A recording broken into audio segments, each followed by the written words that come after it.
स्वागत है दोस्तों रेडियो नारद 90.4 एफएम से। मैं हूं आपके साथ आरजे याशी और आपका अपना प्रोग्राम सेहत सही लाभ कई शुरू हो चुका है।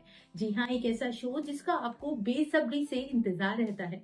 और हो भी क्यों ना, आखिर इससे आपको आपके स्वास्थ्य से जुड़ी ढेर सारी जानकारियां जो मिलती हैं। तो चलिए आज के इस कार्यक्रम की शुरुआत करते हैं। और मैं सबसे पहले कहना चाहूंगी, जब हम किसी भी बीमारी से जकड़ जाते हैं तब हम डॉक्टर के पास जाते हैं, लेकिन सही उम्र में सही समय पर और सही सलाह अगर मिल जाए तो किसी भी दंपति के लिए स्वास्थ्य गर्भावस्था बहुत मायने रखता है। आज हम इसी विषय पर बात करने वाले हैं, जिसके लिए हमारे साथ मौजूद हैं consultant and assistant professor doctor Payal Sharma, जो एमएस हैं गायनी एंड ऑप से। और आज हमारे साथ आप सभी के लिए स्वास्थ्य से जुड़ी बेहद जरूरी जानकारी लेकर आई हैं। तो आइए उनसे बात करते हैं, उनका स्वागत करते हैं। डॉक्टर पायल शर्मा जी, आपका बहुत बहुत स्वागत है radio Narad 90.4 FM. Thank you so much. आइए आज आपको आपकी हेल्थ से जुड़ी थोड़ी सी मैं डिटेल्स आपको दे देती हूँ कि हमें कैसे अपनी लाइफस्टाइल को मैनेज करना है, कैसे इनफर्टिलिटी को कॉम्बैट करना है, मैनेज करना है उसको, क्या क्या उसके लिए ट्रीटमेंट्स हैं, क्या क्या हम उसके लिए टेस्ट करवाएंगे, कैसे हमें इन बच्चा प्लान करने से पहले क्या क्या चीजें ध्यान रखनी है और कंसीव होने के बाद क्या क्या चीजों का ध्यान रखना है। जी बिल्कुल मैम। और सबसे पहले मैं आपसे जानना चाहूंगी, आज की लाइफस्टाइल पर स्ट्रेस का फर्टिलिटी पर क्या प्रभाव पड़ता है, और जो मेजर रीजंस होते हैं डिलीवरी के लेट होने की वजह, उसका बेसिक रीजन क्या है, वो किस वजह से है?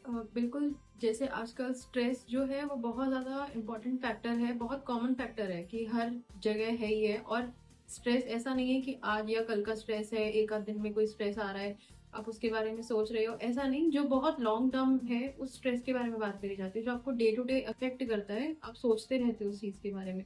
प्रोलॉन्ग स्ट्रेस जो होता है वो बहुत ज्यादा अफेक्ट करता है, उससे फीमेल्स की एग क्वालिटी पे बहुत ज्यादा अफेक्ट आता है। साथ के साथ अगर मेल के ऊपर सोचा जाए तो उसकी जो सीमन क्वालिटी होती है या उसकी काउंट होता है वो अफेक्ट होता है कहीं ना कहीं। तो उन दोनों चीजों को अफेक्ट करता है स्ट्रेस। तो इसलिए जो भी कंसीव करना चाहते हैं, प्री कंसेप्शनल काउंसलिंग उसे कहते हैं, कि आप कंसीव करने से पहले, मतलब घर ठहरने से पहले जब आप कंसल्टेशन लेते हैं तो उसमें आपको ये बताया जाता है कि स्ट्रेस का बहुत इंपॉर्टेंट रोल है, तो इसको जितना हो सके आपको अवॉइड करना है।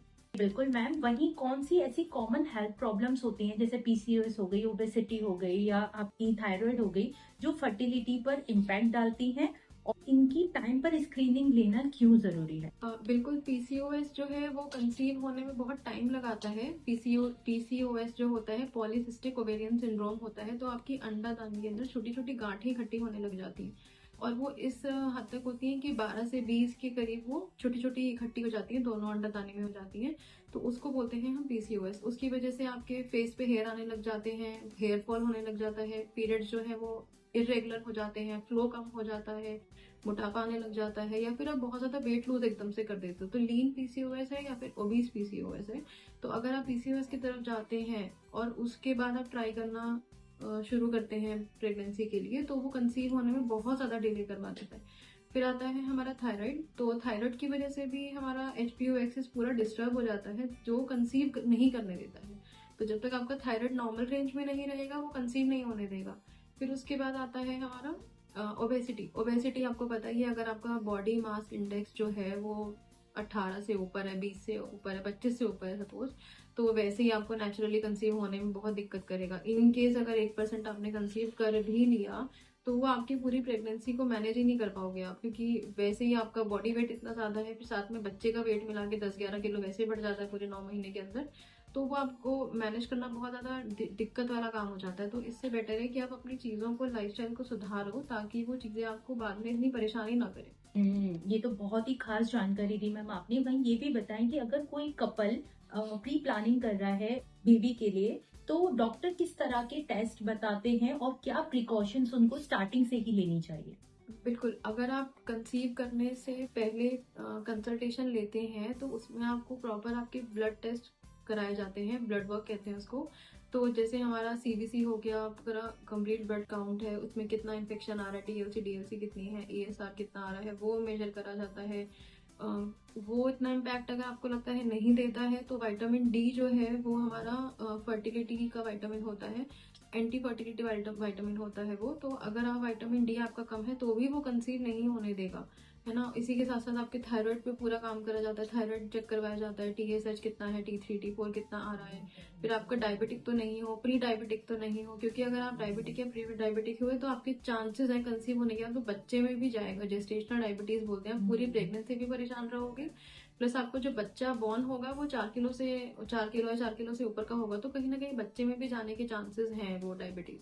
उसके बाद हम लोग थैलेसीमिया हो गया, या ये हमारे HIV हो गया, HbSAg हो गया, ये बहुत इंपॉर्टेंट है, क्योंकि अगर डिलीवरी के टाइम पे हमें ये पता चला कि पेशेंट HIV पॉजिटिव है या HbSAg है उसको, या सिफिलिस या ये सब है उसको, हेपेटाइटिस वगैरह, तो फिर डिलीवरी में भी बहुत ज़्यादा दिक्कत आती है, क्योंकि कोई नॉर्मली डॉक्टर उसको बिना किट पहने, बिना किट यूज़ करे डिलीवरी करवा नहीं सकता है। अगर आपका सेटअप उस तरह से प्रिपेयर्ड नहीं है तो फिर आपके लिए रेफरिंग ही लास्ट ऑप्शन बचता है, और रेफर होते होते कई बार कॉम्प्लिकेशंस भी आ जाते हैं। तो बेटर है कि आप ये चीज़ पहले ही करवा लो, ताकि आपको सफिशिएंट टाइम मिल जाए प्री कंसेप्शन पीरियड में ही कि आप उसका ट्रीटमेंट करवाएं। Definitely ma'am. वहीं अगर हम बात करें फीमेल बायोलॉजिकल क्लॉक या एज फैक्टर की, तो किस एज में आके फर्टिलिटी नेचुरली कम होने लगती है फीमेल बॉडी से, और लोगों को इसको कैसे समझना चाहिए?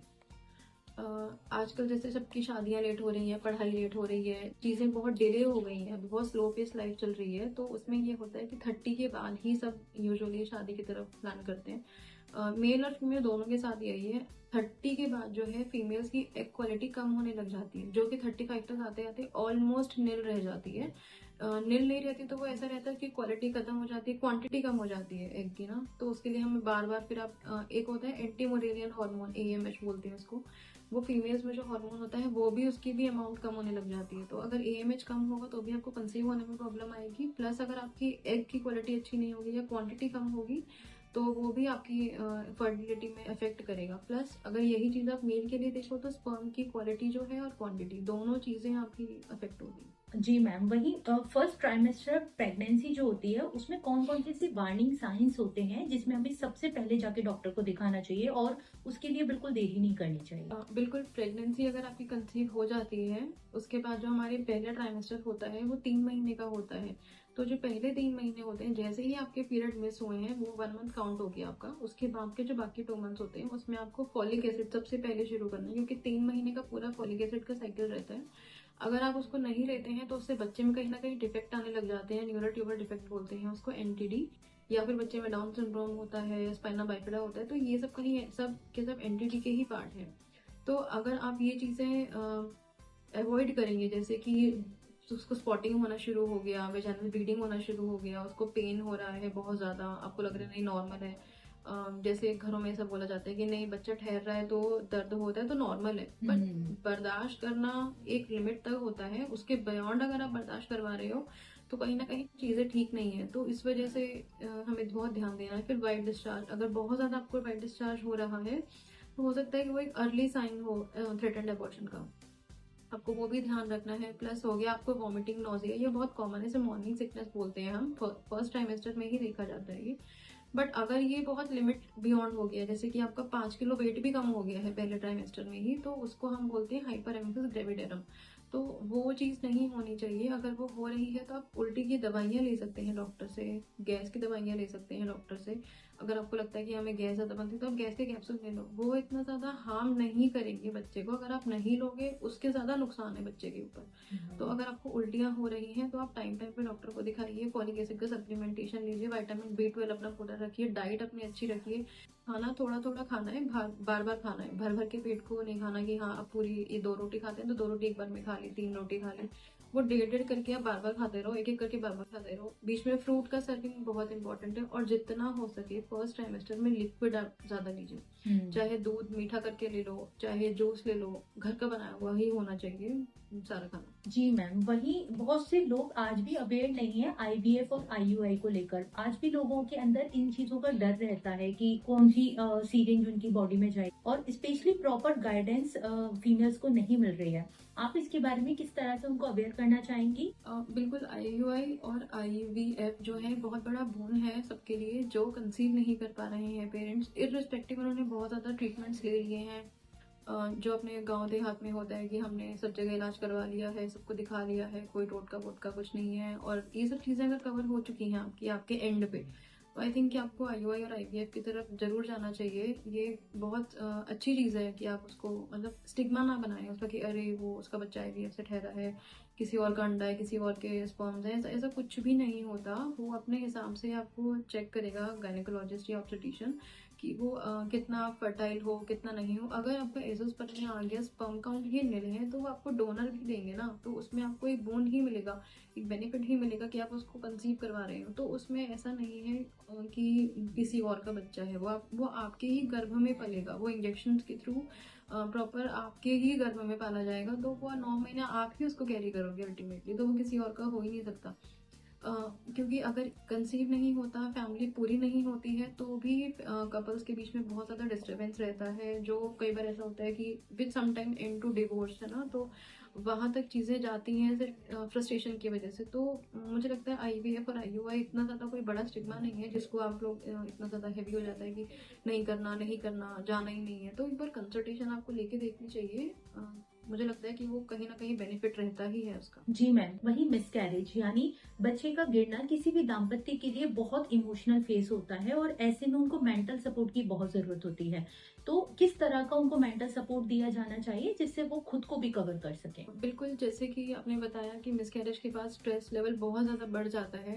बाकी इन्वायरमेंट में जैसा रहता है कि वो बार बार आके पूछते हैं मदर से, क्या हुआ था, क्या हुआ था, कैसे हुआ, कब हुआ, कितने टाइम का बच्चा हो गया था। ये सब क्वेश्चनिंग की जगह मुझे लगता है आपको उसको, अगर आप उसको कुछ वैसे पूछोगे ना, उसका हालचाल पूछोगे या उसके साथ बैठ के थोड़ी देर बात कर लोगे, थोड़ा उसको उसको एज अ थेरेपी ही वो लगेगा, तो वो इतना परेशान नहीं होगी जितना आपके क्वेश्चनिंग से कोई परेशान होगा। अगर आपको पता है कि उसका मिसकैरेज हो गया है, तो आपको सवाल पूछने के बजाय उस पर ध्यान ज़्यादा रखना चाहिए, केयर ज़्यादा करनी चाहिए। अदरवाइज वो चीज़ें क्या डाइवर्ट कर जाती हैं, वो बाद में ट्रांसफॉर्म कर जाती हैं पोस्टमार्टम डिप्रेशन में, या फिर हमारा हो जाता है वो पोस्ट ट्रोमेटिक स्ट्रेस सिंड्रोम हो जाता है। तो उसकी वजह से वो ज़्यादा बेचारी परेशान रहती है, क्योंकि मदर के लिए तो वो अल्टीमेटली बहुत ज़्यादा अफेक्ट होता ही है। वो एक उसके लिए खुद ही वो बहुत डिप्रेसिंग फेज है।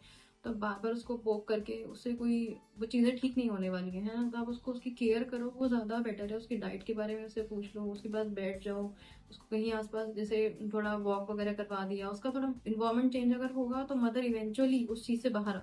डेफिनेटली मैम, आपने बहुत ही खास जानकारी दी आज के कार्यक्रम में। वहीं हमारे श्रोताओं के लिए आप ये भी बताएं कि हेल्दी बेबी या हेल्दी प्रेगनेंसी के लिए वो कौन सी 3 इम्पोर्टेंट टिप्स हैं जो आप हमारी श्रोताओं को देना चाहेंगी, और स्पेशली जिसमें न्यूट्रिशन भी कवर होता हो, जिससे वो अपनी प्रेगनेंसी को हेल्दी रख सके और एक खुशहाल बेबी का वेलकम कर सके।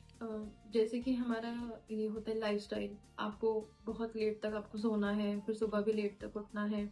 अगर आपको लेट तक सोना है, अगर किसी काम की वजह से सो रहे हो तो समझ में आता है, बट अगर आप रेगुलर फोन यूज कर रहे हो, वीडियोस देख रहे हो, तो वो एक टाइम वेस्ट है। वो आपकी अल्टीमेटली बात ही बढ़ाएगा, जो कंसीव होने में बहुत दिक्कत करेगा। उसके बाद आता है हमारी डाइट। तो डाइट अगर आप अच्छी नहीं लोगे, बट अगर आप हफ्ते में एक बार ही घर का खा रहे हो और बाकी टाइम में बाहर का खा रहे हो, तो फिर वो कहीं ना कहीं आपको पीसीओडी की तरफ लेके जाएगा या फाइब्रॉइड्स की तरफ लेके जाएगा, depending on age factor also. तो फिर कंसीव होने में भी आपको दिक्कत करेगा।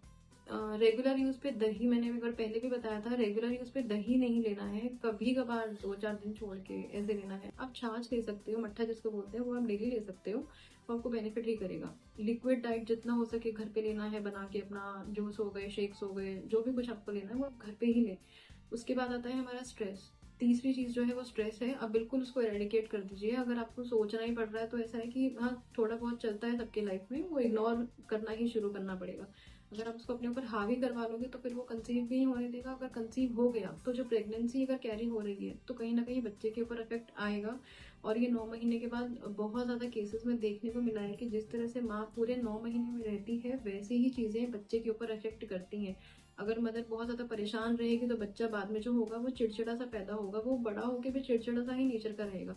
अगर वो वही मदर अगर बहुत ज़्यादा हैप्पी हैप्पी रह रही है पूरे 9 महीने, बहुत खुशहाल उसको है, तो बच्चा भी अल्टीमेटली वैसा ही होगा। बात मदर पूरे 9 महीने डाइट फॉलो अच्छे से करती है तो बच्चा भी उसका हेल्दी होता है। जेस्टेशनल डायबिटीज वगैरह अगर है मदर को, या थायराइड अगर है मदर को, तो बच्चे के ऊपर इतना इफेक्ट नहीं जाता, क्योंकि वो जेनेटिक्स में जो आ रहा है वो चीज़ें नहीं जा पाएगी ड्यू टू डाइट। तो लाइफस्टाइल और डाइट की वजह से आप अपने जीन्स का स्विच भी ऑफ कर सकते हो, वो आपके हाथ में है। ऐसी सिचुएशन में मैम अक्सर देखा गया है कि जो फीमेल होती है वो फैमिली की वजह से ज्यादा स्ट्रेस लेती है, उसमें कहीं ना कहीं उनकी फैमिली वाले भी इन्वॉल्व होते हैं। तो आप उन फैमिली वालों से क्या कहना चाहोगे? मैं बस एक ही बात कहती हूँ कि आप अपनी सिचुएशन भी इमेजिन करिए कि आप भी कभी उस स्टेज पे रहे होंगे, आप भी दोबारा कभी उस स्टेज पे आ सकते हैं और अल्टीमेटली वो आपकी ही फैमिली मेंबर है, आप लोग ही उसको खुद लेकर आए हैं अपनी फैमिली में। बाहर का तो कोई बंदा वो है नहीं जिसके साथ आप इस तरह से बर्ताव करते हैं। तो आपको एक अच्छा इन्वायरमेंट ही देना चाहिए मदर को, क्योंकि जो बच्चा होगा वो आपके ही घर का होगा, आपके ही फैमिली में ही वो ग्रो करेगा। तो जैसे आप कहते हैं कि प्रोजेनी, तो वो प्रोजेनी आपकी ही है, अगर आप उसकी केयर नहीं करोगे तो कोई फायदा नहीं है। यहाँ कोई 9 महीने का जो पीरियड होता है वो ऐसा नहीं है कि हाँ हम देख लेंगे ऐसा कुछ है, या फिर हम नहीं केयर करेंगे उसकी। अपने ईगो इश्यूज जो है वो बच्चे के ऊपर ना आने दें, वो अल्टीमेटली बच्चे की हेल्थ पे पूरा इफेक्ट करता है। आयुर्वेद में हम उसको गर्भ संस्कार कहते हैं, तो वो गर्भ संस्कार जो है वो पूरे 9 महीने की डिटेल्स देता है आपको, है ना, कि बच्चा कैसे ग्रो करता है, क्या क्या माँ को देना चाहिए खाने का। तो वो सब चीज़ें माँ से ही आती हैं। अगर मदर ने कोई ऐसी चीज़ जो है वो सोच के बैठी है या कोई ऐसी चीज़ उसने देखी है, तो आप देखिएगा कि बच्चा जो है वो 9 महीने बाद जब पैदा होगा, जब वो अपना 6 महीने के बाद जब चीज़ें समझने लग जाएगा, तो वो उस चीज़ से डरेगा। वो खुद ही अपने हाथ पैर पीछे खींच लेगा, वो समझ जाएगा कि हाँ ये चीज़ मैंने फील करी हुई है। जैसे वो अभिमन्यु का एग्जाम्पल है महाभारत वाला, कि उसने वो चीज़ देखी थी, घर में सुन लिया था उसने जितना सुना था, बाकी उसकी मदर सो गई थी लास्ट में, तो वो नहीं सुन पाया था, उसको भेजना कैसे है चक्रव्यूह को। तो वही चीज़ आयुर्वेद सिखाता है कि आप अपना गर्भ संस्कार जो है वो प्रॉपर से करिए, पूरे 9 महीने बहुत शांत चित्त होकर रहिए। आसपास का एनवायरमेंट बहुत बहुत ज़्यादा रोल प्ले करता है मदर और बच्चे की हेल्थ के लिए। बहुत ही खास और बहुत ही उपयोगी जानकारी दी डॉक्टर पायल शर्मा जी आपने मुझे और मेरे श्रोताओं को, और कहीं ना कहीं हमारे श्रोताओं के लिए, खासकर महिलाओं के लिए ये कार्यक्रम बहुत ही बेनिफिशियल रहा है। इस कार्यक्रम का नाम है सेहत सही लाभ कई, और आपने अपने 8 सालों का तजुर्बा आज हमारे शो में दिया। आपका बहुत बहुत धन्यवाद। Thank you so much. I hope ये आपको समझ में आया होगा और अब चीज़ें आप थोड़ा सा अपनी रूटीन में लाने की कोशिश करेंगे सब। जी बिल्कुल मैम। दोस्तों, गर्भ धारण एक मेडिकल प्रोसेस नहीं बल्कि एक भावनात्मक जुड़ाव है, एक जिम्मेदारी है जो एक महिला के ऊपर आती है। लेकिन महिला अकेले नहीं कर सकती जब तक आपका सपोर्ट नहीं होगा। उसको खुश रखिए, उसको संतुष्ट रखिए, उसको सारी चीजें दीजिए, उसका मन है, तभी आपका बच्चा भी स्वस्थ होगा, घर की महिला भी स्वस्थ रहेगी। अभी मैं आप सभी से लेती हूँ विदा, समय हो गया है विराम लेने का, लेकिन फिर मिलते हैं आपसे अगले कार्यक्रम में एक नए विषय के साथ। तब तक के लिए मुझे यानी आरजे याशी को दें इजाजत, और बने रहें रेडियो नारद के साथ। रेडियो नारद 90.4 FM, जन जन की मंगलवाणी। Stay tuned.